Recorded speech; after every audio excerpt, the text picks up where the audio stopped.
हरे कृष्णा। नित्यम भागवत सेवया की आज की क्लास में आप सबका हार्दिक स्वागत है। आज हम पढ़ेंगे भगवद गीता अध्याय 1 श्लोक संख्या 40 से। अधर्म विभवात् कृष्ण प्रदुष्यन्ति कुलस्त्रियः स्त्रीषु दुष्टासु वार्ष्णेय जायते वर्णसंकरः। अर्थ, हे कृष्ण, जब कुल में अधर्म प्रमुख हो जाता है तो कुल की स्त्रियां दूषित हो जाती है और स्त्रीत्व के पतन से वृष्णिवंश अवांछित संतानें उत्पन्न होती है।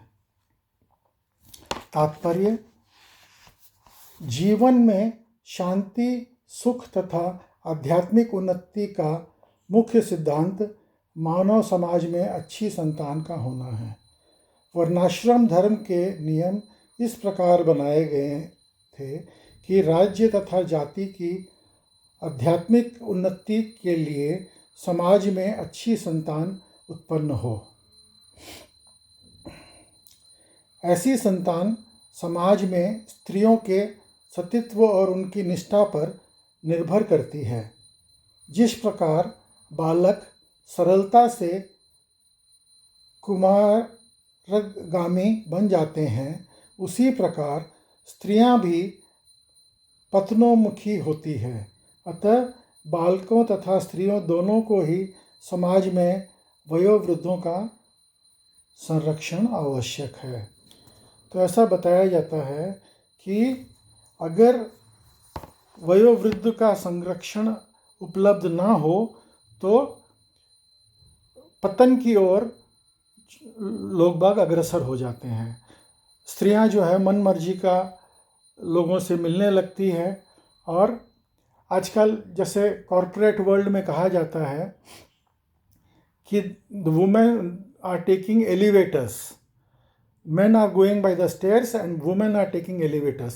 लेकिन ये खाली उनको चढ़ाने का तरीका है एक, कि वो लोग फॉरवर्ड होते जाएं और फॉरवर्ड होकर के क्या करेंगे, पार्टियों में जाएंगे, पार्टियों में शराब पिएंगे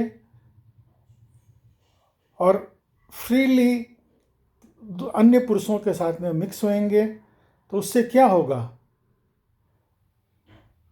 उससे ये होगा कि अवांछित संतान उत्पन्न होएगी, एक्स्ट्रा मैरिटल अफेयर्स होंगे। मैं ये नहीं बोलता हूँ कि सब कोई ऐसा करेंगे, लेकिन अगर वयोवृद्ध का अगर उनको संरक्षण प्राप्त ना हो तो इसके चांसेस बहुत ज़्यादा बढ़ जाते हैं। आगे पढ़ेंगे। स्त्रियां विभिन्न धार्मिक प्रथाओं में संलग्न रहने पर वे अभिचारिणी नहीं होती। चाणक्य पंडित के अनुसार सामान्यतः स्त्री अधिक बुद्धिमान नहीं होती, अतः वे विश्वसनीय नहीं है। इसलिए उन्हें विविध कुल परंपराओं में व्यस्त रहना चाहिए और इस तरह उनके सतीत्व तथा अनुरक्ति से ऐसी संतान जन्मेगी जो वर्णाश्रम धर्म में भाग लेने के योग्य होगी। ऐसे वर्णाश्रम धर्म के विनाश से यह स्वाभाविक है कि स्त्रियां स्वतंत्रता पूर्वक पुरुष से मिल सकेंगी और व्यभिचार से प्रशय मिलेगा, जिससे अवांछित संतानें उत्पन्न होगी।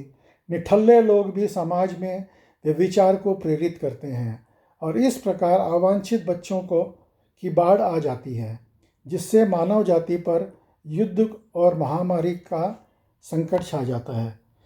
यहाँ पे हम देख रहे हैं कि अर्जुन जो है कृष्ण को वृष्णिवंशी बुलाते हैं, क्योंकि वृष्णिवंश जो है उत्तम वंश है। तो अर्जुन ये बोलता है कि भाई हम लोग सब उत्तम वंश में पैदा हुए हैं। क्यों? क्योंकि हम लोगों को वयोवृद्धों का संरक्षण प्राप्त था। अभी हम अगर ये युद्ध करते हैं और वयोवृद्ध अगर समाप्त हो जाते हैं तो हमारे जो बच्चे हैं उनको संरक्षण कैसे प्राप्त होगा। आगे पढ़ेंगे श्लोक संख्या 41। संकरो नरकायैव कुलघ्नानां कुलस्य च पतन्ति पितरो ह्येषां लुप्तपिण्डोदकक्रियाः। अनुवाद: आवंचित संतानों की वृद्धि से निश्चय ही परिवार के लिए तथा पारिवारिक परंपराओं को विनष्ट करने वालों के लिए नारकीय जीवन उत्पन्न होता है। ऐसे पतित कुलों के पुरखे पितृलोक गिर जाते हैं क्योंकि उन्हें जल तथा पिंडदान देने की क्रिया समाप्त हो जाती है।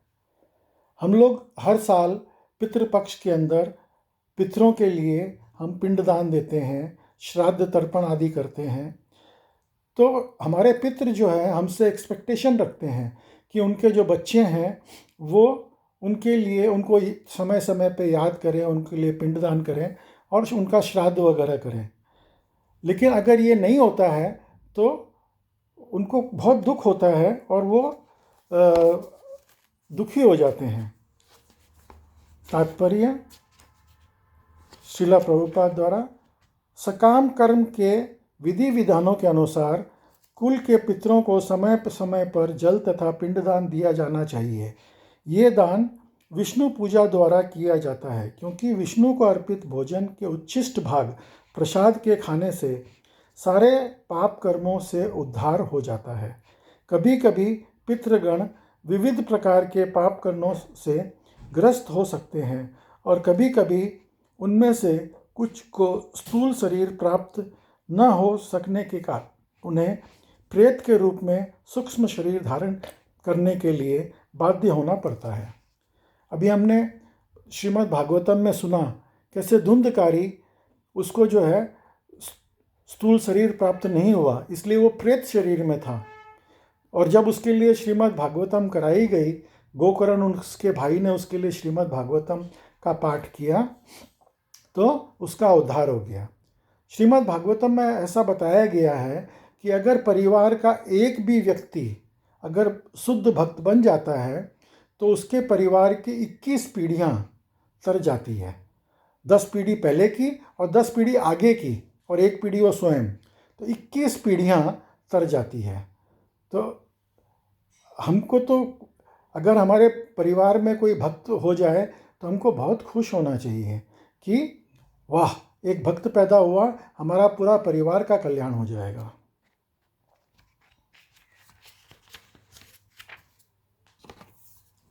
अतः जब वंशजों द्वारा पितरों को बचा प्रसाद अर्पित किया जाता है तो उसका प्रेत योनि से अन्य प्रकार के दुःसमय जीवन से उद्धार होता है। पितरों को इस तरह की सहायता पहुंचाना कुल परंपरा है और जो लोग भक्त का जीवन व्यापन नहीं करते उन्हें ये अनुष्ठान करने होते हैं। केवल भक्ति करने से मनुष्य सैकड़ों या हजारों पितरों को ऐसे संकटों से उबार सकता है। श्रीमद् भागवतम के 11वें स्कंद 5वें अध्याय 41वें श्लोक में कहा गया है, जो पुरुष अन्य समस्त कर्तव्यों का त्याग कर मुक्ति के दाता मुकुंद के चरण कमलों की शरण ग्रहण करता है और इस पथ पर गंभीरता पूर्वक चलता है, वो देवताओं, मुनियों, सामान्य जीव, स्वजनों, मनुष्यों तथा पितरों के प्रति अपने कर्तव्य या ऋण को मुक्त हो जाता है। श्री भगवान की सेवा करने से ऐसे दायित्व अपने आप पूर्ण हो जाते हैं। तो या तो हम देवताओं के लिए पूजा पाठ करें या अगर हम सिर्फ एक भगवान के भक्त बन जाएं और भगवान के प्रति हम समर्पित हो जाएं और भगवान की भक्ति अच्छे तरीके से करें तो भी ये सारे दायित्व अपने आप पूर्ण हो जाते हैं। एक साधे सब सदे, सब साधे एक बिना सदे। अगर हम सबको खुश करने जाएंगे, हम एक को भी खुश नहीं कर सकेंगे, लेकिन हम सिर्फ एक भगवान को खुश कर लेंगे तो सारे देवता अपने आप खुश हो सकते हैं। इसके आगे पढ़ेंगे श्लोक संख्या 42। दौशैरेते कुलज्ञानां वर्णसङ्करकारकैः उत्साद्यन्ते जातिधर्माः कुलधर्माश्च शाश्वताः। अनुवाद: जो लोग कुल परंपरा को विनष्ट करते हैं और इस तरह अवांछित संतानों को जन्म देते हैं, उनके दुष्कर्म से समस्त प्रकार की सामुदायिक योजनाएं तथा पारिवारिक कल्याण कार्य विनष्ट हो जाते हैं। तात्पर्य: श्रील प्रभुपाद द्वारा सनातन धर्म या वर्णाश्रम धर्म द्वारा निर्धारित मानव समाज के चारों वर्णों के लिए सामुदायिक योजनाएं तथा पारिवारिक कल्याण कार्य इसलिए नियोजित है कि मनुष्य चरम मोक्ष प्राप्त कर सके। अतः समाज के अनुदायी नायकों द्वारा सनातन धर्म परंपरा के विखंडन से उस समाज में अव्यवस्था फैलती है। फलस्वरूप लोग जीवन के उद्देश्य विष्णु को भूल जाते हैं। ऐसे नायक अंधे कहलाते हैं और जो लोग इसका अनुगमन करते हैं वे निश्चय ही कुल व्यवस्था की ओर अग्रसर होते हैं।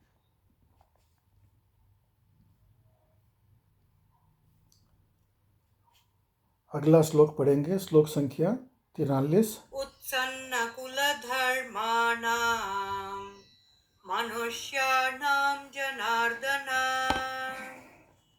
नरके नियतं वासो भवतीत्यनुशुश्रुमा। अनुवाद: हे प्रजापालक कृष्ण, मैंने गुरु परंपरा से सुना है कि जो लोग कुल धर्म का विनाश करते हैं वे सदैव नरक में वास करते हैं। तात्पर्य: अर्जुन अपने तर्कों को अपनी निजी अनुभव तथा अनुभवों पर न आधारित करके आचार्यों से जो सुना है उस पर आधारित करता है। वास्तविक ज्ञान प्राप्त करने की यही विधि है। जिस व्यक्ति ने पहले से ज्ञान प्राप्त कर रखा है उस व्यक्ति की सहायता के बिना कोई भी वास्तविक ज्ञान तक नहीं पहुंच सकता। वर्णाश्रम धर्म की एक पद्धति के अनुसार मृत्यु के पूर्व मनुष्य की पाप कर्मों के लिए प्रायश्चित करना होता है। जो पाप कर्म है उसे इस विधि का अवश्य उपयोग करना चाहिए। ऐसा किए बिना मनुष्य निश्चित रूप से नरक भेजा जाएगा, जहां उसे अपने पाप कर्मों के लिए कष्टमय जीवन बिताना होगा। तो हमको जो है ज्ञान प्राप्त करने के लिए, जिसने ऑलरेडी ज्ञान प्राप्त किया हो उससे अगर हम पूछेंगे, उससे अगर हम समझेंगे तो वो हमें समझा सकता है। अगर हम हर किसी से कुछ भी पूछें तो वो हमको क्या ज्ञान देगा? जिसके पास ज्ञान है वही हमको ज्ञान दे सकता है।